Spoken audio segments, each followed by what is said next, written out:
I'm on.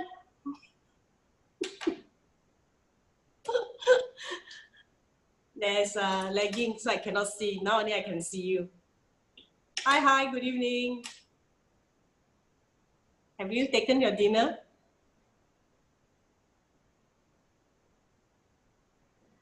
Hey, Eugene. Hi. Taken your dinner already? Thank you for tuning in to support this live.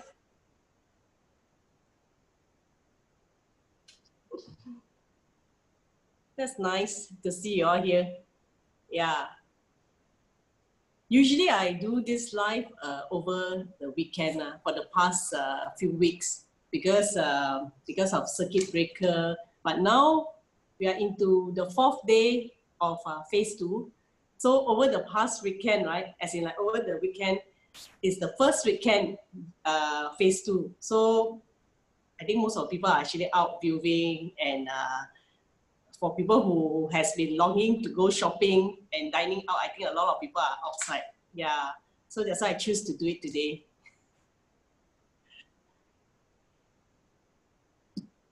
Yes, so today's topic, very interesting.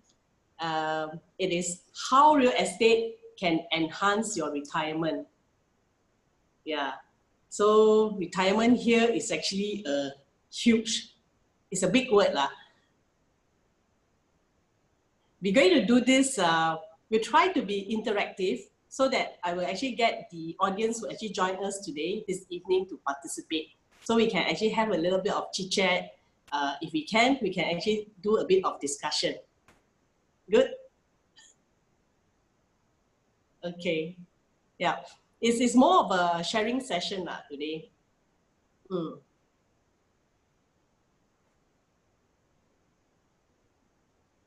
Thank you, Monica, for liking these posts and share. Thank you, Eugene.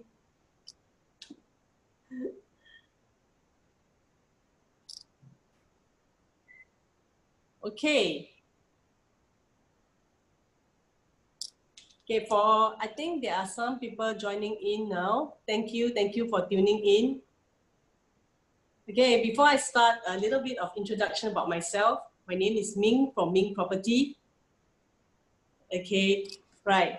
So when we talk about retirement, it's actually really a big word, right? In the Singapore context, what is the age for retirement? Maybe you all can also participate and help me to put in the comment box so that we can actually interact a little bit from this Facebook Live.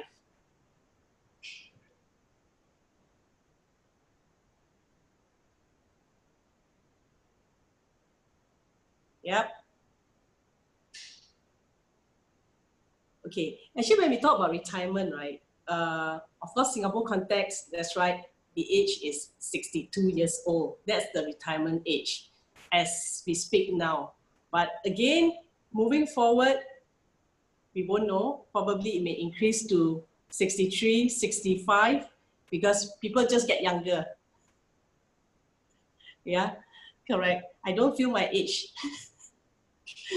So when you are 40, you don't feel you're 40. You see, you feel that you're younger. So that's why the retirement age keeps increasing. So when we talk about retirement, right, I think many a times people will say that, wow, retirement, people will relate this to old age. Is that true or not? It may not be basically, because retirement, there's actually an age for retirement here, but the thing is, what age you choose to retire, it really depends, you see. But of course, after retirement, you can still do something that you like, your passion and things like that. So very interesting, I share with you something. The other day, we actually got a call from a friend. So it's been a while already. We haven't been, seeing each other. Then all of a sudden, we just talk about, hey, how have you been? Never seen you for a while. Retire already, Then our friend said, hey, not yet lah. I'm not that old yet, you see. So the thing here is like, I think a certain percentage of people will tend to relate retirement to old age. Yeah, but you can also retire at the age of 40.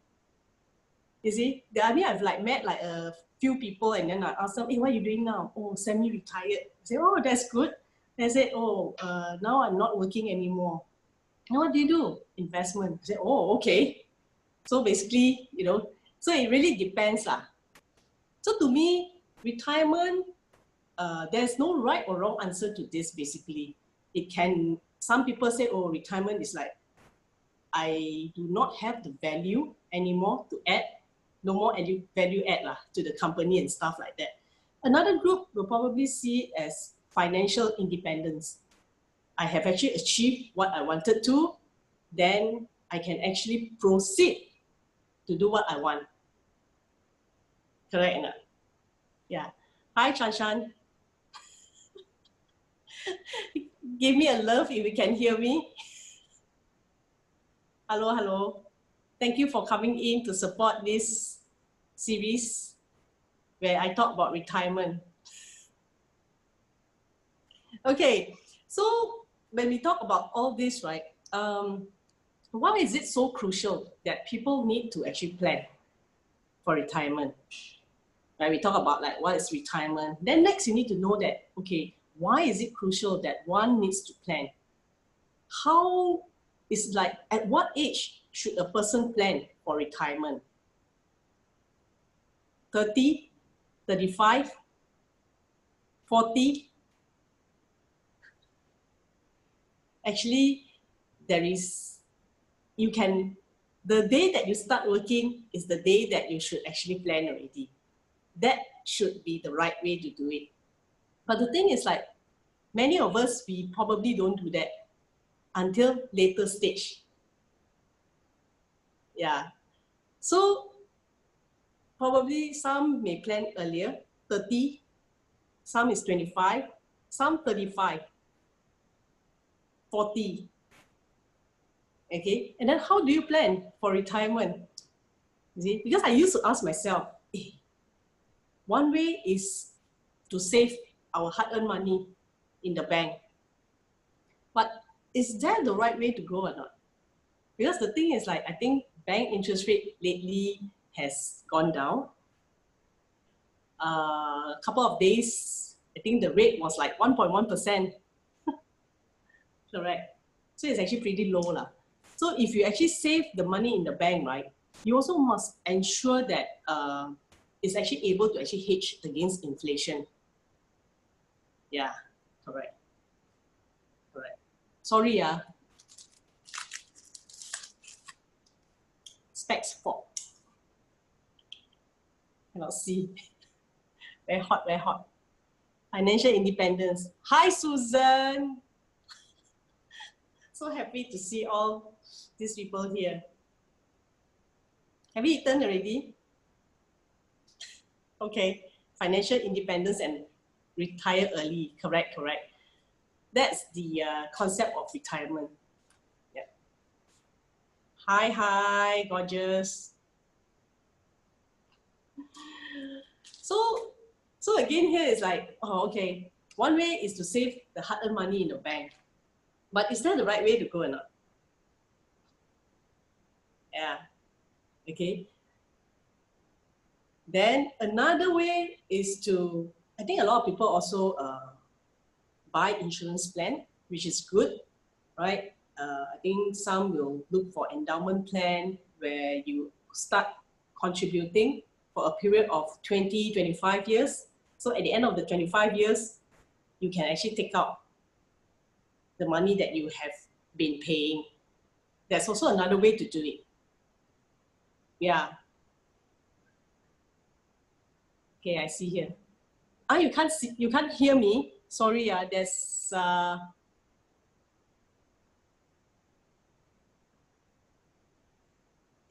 gorgeous, you can't hear me. Can you hear me? Say louder.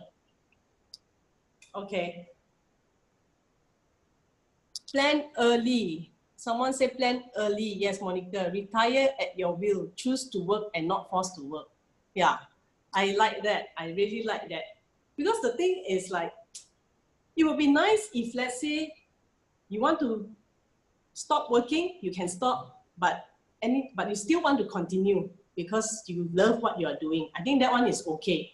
But at the point that you really need to stop working and you still have to force yourself to go and work, I think that's very, very taxing. Yeah. So that's why planning for retirement is really, really crucial over here. Endowment payout is pathetic. Yeah, I thought so. I was looking at this endowment payout because the thing is like during circuit breaker, right? So you just want to consolidate everything to make sure. It's like, I think 20 years ago when you buy, you think that, oh, not too bad, you can still get that kind of money. But 20 years later, when you look at the money, you probably see, unless you really, really buy a huge plan. So unless you go for like any other plan. Hi, Renu, thank you. Can hear me? Hey, Joyce. Hi.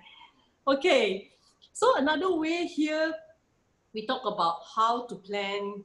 There are people who buy insurance, endowment plan. Yes, good. If you have that amount of money you want to save every month, you can actually choose to go for endowment. Another way is to, which I don't encourage, but I know that some people would prefer the very traditional way of savings, to put the money in fixed deposit. Okay, maybe you just put a little for rainy days, but not lock in everything into your fixed D. Okay, because fixed D will pay you 1.1%. Now I think next month onwards it will be lesser than 1%. Okay, so there are people who also choose to buy bonds. Yeah, and of course, you can look into real estate as well. Okay, because when we talk about real estate, a lot of people will associate real estate to investment. Okay, but I look at it differently. Because when you talk about investment, you say, oh, okay, what happens if I buy a property today? Then tomorrow, how much am I going to sell? How much will the property go up? Okay, what happens if I buy at this amount and 10 years down the road, the property does not appreciate? What happens? Okay, so, but I look at it differently, which I'm going to share a little bit more today. Property, when you actually look into property, right, besides investment, you can look at it as a savings plan. Yeah, I will share with you shortly. Yeah, allow me to share screen now. Hi. Hey, stay with me. Yeah.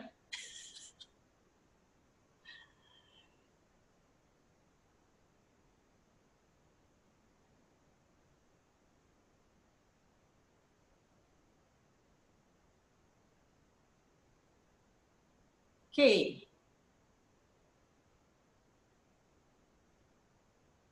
I hope you're able to see the screen. Okay. Okay. This is very, very interesting. We have to ask ourselves, what type of property should one own at your retirement? Okay, because I've been in this business for the past 10 years, and I have also met a fair number of clients, good numbers of clients, whereby some are upgrading, and at the age of 60, 65, or 70, that is the prime age, we call it, okay? They will probably call us in and say, hey, Ming, I intend to sell my property. I say, oh, okay. So basically, these people are actually looking to downsize. Some, they find that the house is too big for them. Okay, they want to actually go to a smaller unit because children have already gone overseas working or settled down in their own home, you see. So there are many, many reasons. So I will share this very important concept with you, assuming if you are 40 years old today, okay? And if you are going to buy a property, And this property that you are buying, okay, is, let's say, 500,000. At the age of 62, which means it's about 22 years later. Okay, assuming you stay in this house, you own this place, you stay for 22 years, and at the age of 62, you probably will be looking to downsize. Maybe this is actually a 5-room flat. Okay, let's say you look to downsize. How much do you think that this property that you are holding will, how much will it worth at the age of 62, which is 22 years later, if you are 40 years old? Okay, let us take it as assuming this same property, you are able to actually sell at 500,000 after 22 years. Okay, assuming, the price is the same. So you sold this, you want to cash out, because 5-room to you is too big. You don't need such a big space anymore. So you probably will be looking at a smaller flat, let's say a 3-room flat. Okay, so you look at a 3-room flat. This is a 3-room flat. And assuming the flat itself is actually of the same location, it will cost about 300,000.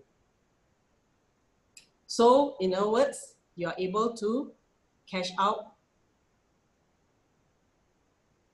200,000.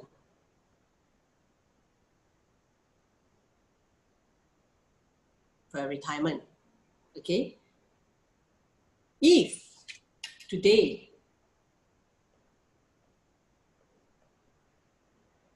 if you are able to buy a property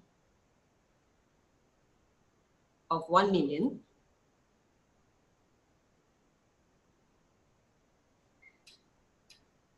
(22 years later, let's say 22 years later, same, because the price of this property remains at 1 million. Okay?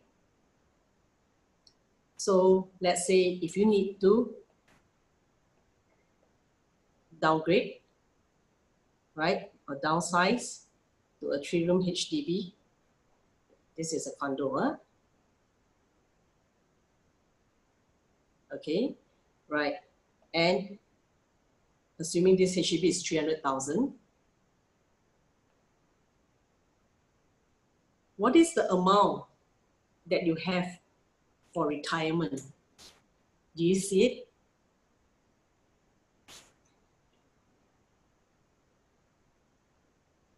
Right, because at this age, you will cash out for retirement.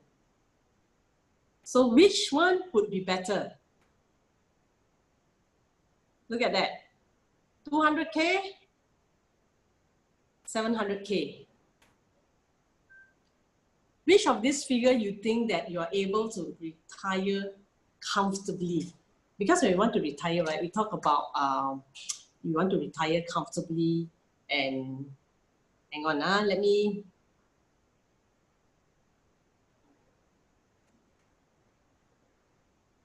okay. Hi. Hello, Amy. Thank you for watching. Hi, Clarice and Jeannie. Hi. Okay, if you like this video, please like and share. Thank you. Okay, so just now we talk about what kind of property, right? Okay, when we talk about this property, if you own something that is 500,000, at the end of the day, when you actually sell at 500,000 and buy something that is worth 300, you get 200,000 cash out. Versus the other scenario, 1 million, sell at 1 sell at 1 million and take that 1 million to buy a 300,000 home, you get 700,000. So you see the comparison. One is 200,000 for retirement, one is 700,000 for retirement. Okay, so when we talk about retirement here, what are we looking at?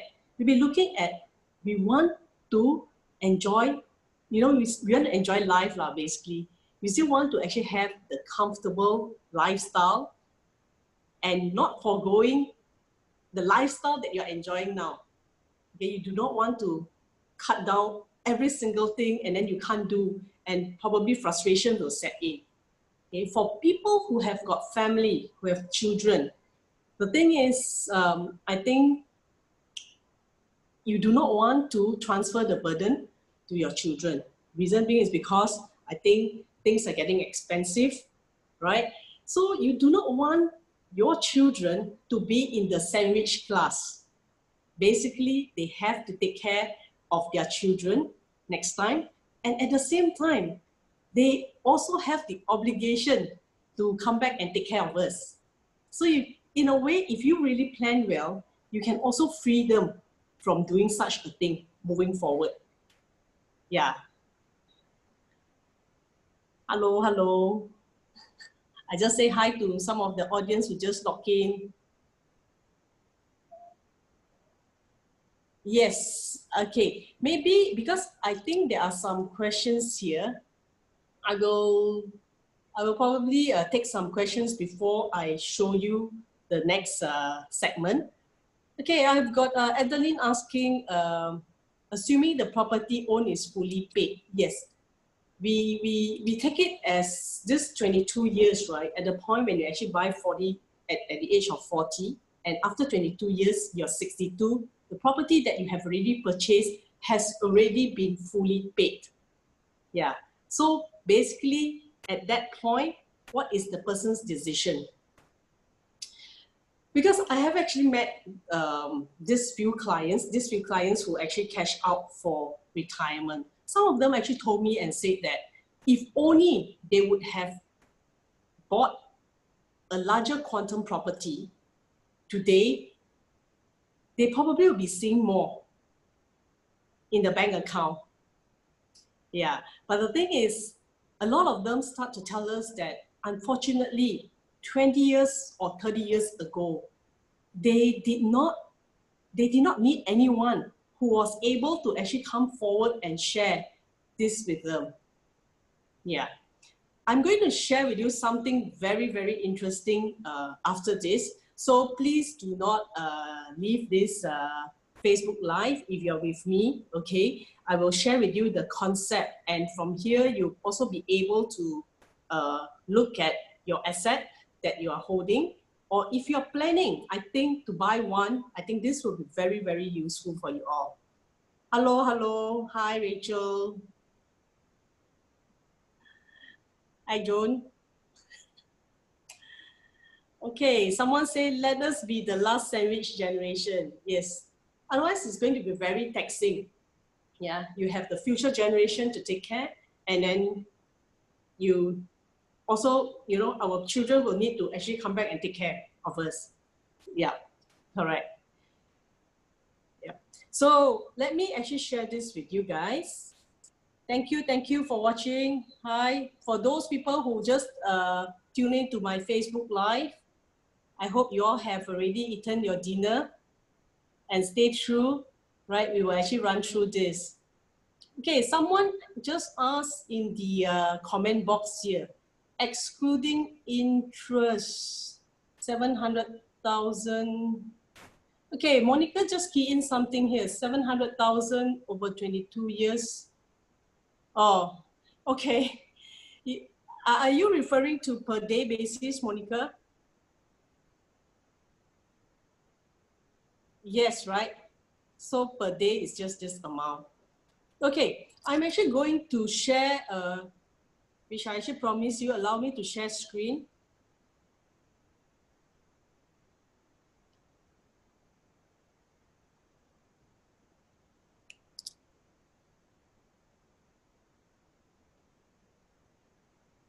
Okay, we will move on from here.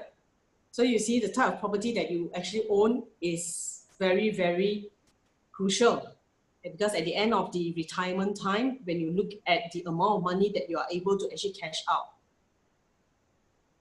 okay, by looking at this amount versus this amount, which I've touched on it. Okay, this is going to be, remember I was just sharing a while ago, when we talk about property, a lot of people tend to associate property to investment. But we look at it differently because property can be a good savings plan. And each time when my husband and I plan to buy our property, we will look at what kind of savings are we able to get at the end of 5 years, 8 years. And this is how we grow through property. Yeah. Okay. There are someone asking, before I run through this, assuming 22 years later, the property is fully paid, interest. Yes. Okay. We're going to, I'm going to share with you this. I hope you can see.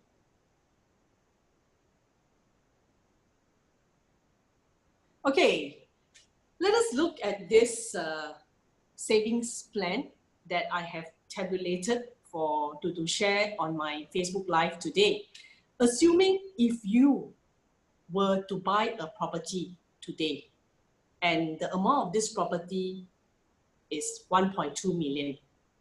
The down payment, in my last Facebook Live, I shared about the down payment, how much is required from your cash component and your CPF.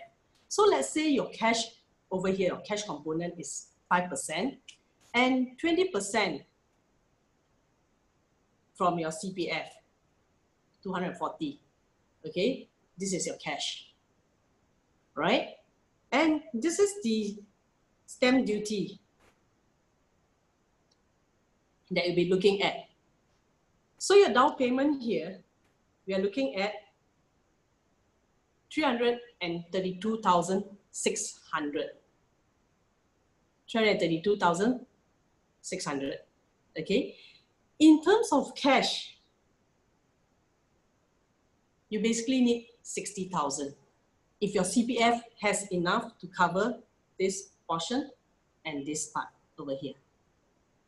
Okay, and let us take the interest rate at 2%. In fact, actually interest rate there is at all-time low. Interest rate today is actually lesser than 1.5%. Yeah, very, very low. So for those of you who is actually looking to refinance or reprice, please speak to your banker so you can actually get it done. You can actually save from paying the interest to the bank. Okay. Okay. So today's interest is actually 1.5, but I actually put 2% over here for this case study. And remember, we talk about 22 years. Okay, assuming today this person is 40 years old and the retirement age in Singapore is 62. Okay, but of course, if you are 30 and you plan to retire at the age of 52, you can apply this as well. So interest rate is 2%. You see that? And loan tenure, I key in 22 years. So the loan amount of 900,000. Assuming if you purchase this property and you rent out, okay? A lot of people tend to say that, these days you buy property, your rental cannot even cover your installment. True or not? How many people say that? Correct, it's true. Because today, if you buy a property, example this one, right? Your monthly rental is 3,000. Sometimes you're not able to cover the total mortgage. But let me actually show you why it is still worth to proceed to get this kind of property. Okay, I'll show you in my next slide. Yeah? Assuming this property that you bought at 1.2 million and you're able to actually rent it out at 3,000. And you hold this property for 8 years because property is a medium to long-term investment. Okay? If you're buying today and you intend to sell like next year, property is not something that you should put your funds in. If you plan to buy today, sell tomorrow, that is not property. So it has got to be medium to long term. So over here, medium to long term, we talk about at least minimum of 5 years to more than 10 years. But I will put in an average of 8 years over here. Okay, right. So let me bring you to the next page. Your monthly rental receipt, just now remember, I show you, is 3,000. Maybe I use blue color. 3,000. Okay, right. So basically, your rental yield is 3%. But how much do you have to pay per month to the bank? Taking a loan of 900,000 for 22 years at the interest rate of 2%, your monthly installment is 4217. Circle smaller so that you can see the numbers. So a lot of people say that, hey, in fact, a lot of clients that I actually met, they tell me, Ming, how to cover? Cannot even cover. But the thing is, you look at this, your monthly installment is 4,217. True, your rental is 3,000, right? Which means that every month you need to pay this amount, 1,217. You can either use your cash to top up, or you can use your CPF to pay for this amount. Okay, interestingly, when you pay your mortgage, okay, a portion of it goes to offset your principal. So how does it go? Do you see the amount here? Maybe I use a different color so that you can see. 2,717, this is the principal amount. All right, and the interest is 1,005. So what does this tell you? The amount that you pay to the principal will lower down your mortgage subsequently. Assuming today your loan is 900,000, okay? 8 years later, when you want to pay back the bank, when you do a redemption, the loan will no longer be 900,000 because every month $2,717 goes to principal. Interesting. So it actually lowered down the mortgage over here, right? Then a lot of people say, what happens? Even if lower down mortgage, what happens to the component that I have to come out every month to pay, which is $1,217? Okay, I'm going to show you. You take a look at the rental that you receive over these 8 years. It's 288,000. That's a huge amount. Okay, and out of this 288,000, this portion here, the principal paid for the last 8 years was 282. So which means that today, when you actually go and redeem your loan, right, from 900,000 loan, you have to minus out 282, which means that you pay back the bank about 680 over 1,000. Yeah. That's the amount that we are looking at. Okay, so the interest part here, okay, anything that goes to interest is as good as you just have to sign off that amount. It's something that you will not see. Okay, but it's the principal amount over here that will lower down the mortgage portion.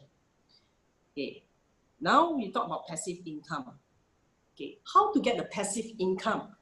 My customer asked me how to get passive income when your installment is not able to cover the rental is not able to cover the installment. So that's why you see the passive here is negative. But don't forget, because your tenant pay 3,000 every month. So out of this 3,000 that your tenant pay, 1,005 goes to pay interest, which means that it's your tenant's money. There's still a portion of 1,005 that is every month that they are paying your principal for you, okay? And over at your end, whatever that you take out and pay, at the end of the day, you will be able to see this money. Because a lot of people don't realize that. They look at it as in, hey, no, don't. No. But the thing is, I have done this since I invested in my very first property when I was 23 years old. Because my mom told me, don't buy car. If you have money, put your money into property because it will help you to multiply. So when I started working, my mom says, it's okay, I will help you with your down payment. Let us go and buy a house. How small doesn't matter. From the profit that I generated, so it helps me to grow until today. Okay, so this is actually very interesting. Okay, now it comes here. Because a lot of people say, hey, then what are you driving at now? Okay, you look at the capital appreciation for this 8 years. It's 0, right? Just now we said. So that's why I put down here 0. But does this mean that you make money or not these 8 years? The answer is yes. Why? Because your property was rented out for the past 8 years and your tenant are the one who has been helping you to pay, and they actually pay down the mortgage part. You look at that. How much has your tenant paid? 288. Okay, and because you have to pay some of it, so we have to deduct out. And the total amount that you actually get over a period of 8 years, if you were to sell the property at same price, because we bought the property at 1.2. So you sell at 1.2 again. In fact, your returns is 50%. You look at this amount. Remember earlier on, you only take out this amount for your down payment. But when you take back, after 8 years, after renting out your property, you take back this amount. Okay, and this is the amount that you have gotten. Can someone help me? If you take this 165,768, divide by 8 years, per year, how much will you get?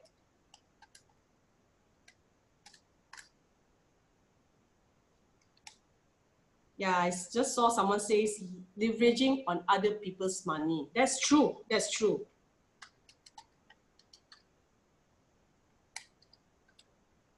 Per year, right?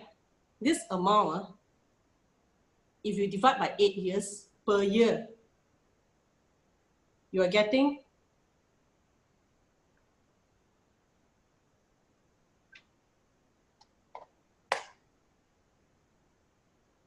look at how powerful this thing is.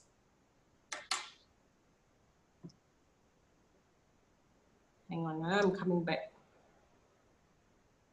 Stop sharing first. Yep, so that you can see me now. Okay, did y'all see what I've just shared? Isn't it powerful? Yep.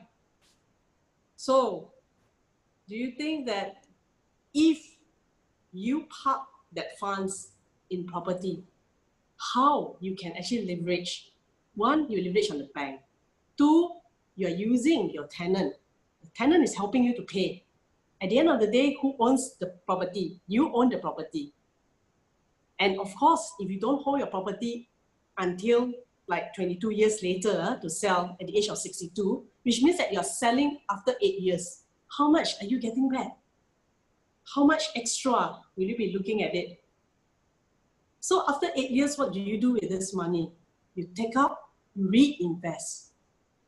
This is one way to hedge against inflation. Because what is the inflation rate in Singapore? It's about 5%, right? So if you put your money in the bank and the bank gives you 1%, do you think that at the end of the day, your 100,000 that you put in the bank, when you take out, it probably, the 100,000 that you take out, it will actually depreciate. So you have to make sure that you park this money wisely, because it is our hard-earned money. This is something that I always share with my client. I say, we have to do something to this, because the thing is, we have to do this when we are still young. Basically, because the ability to work, right? We are still able to work, we are still able to run and things like that. So it's time that we do proper planning. When the day comes, at least you can enjoy, and without sacrificing the lifestyle that you're having now. Because a lot of people, when it comes to retirement, they say, hey, no, now I'm actually retired already. A lot of things I cannot do. So no meaning to life, right? So you want to work hard, but make sure that the money is well protected, grow. At the end of the day, you are able to enjoy life. And of course, for those who have children, we also hope to free them up so that they can actually concentrate. Okay, and because education, everything is expensive, enrichment classes is also very expensive these days, so they can actually concentrate, and we are self-sufficient ourselves. Yeah. Okay, I think there are some questions I see here. Maybe I will take some questions I see. Okay, thank you guys. Thank you for logging in to support this Facebook Live. Thank you very much. Okay.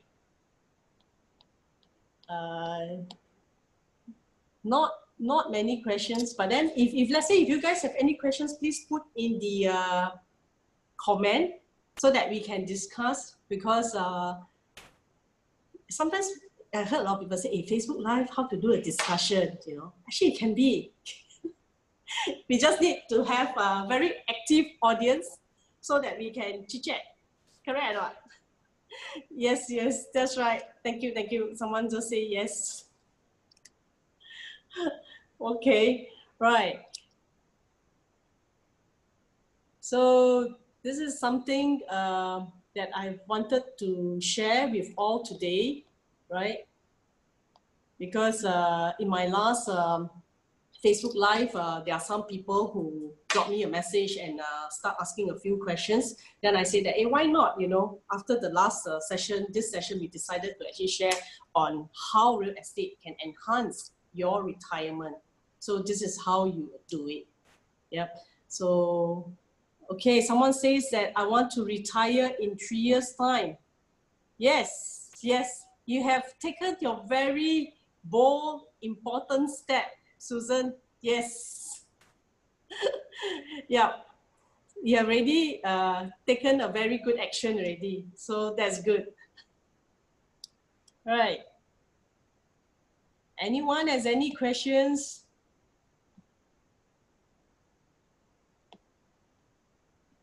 No questions?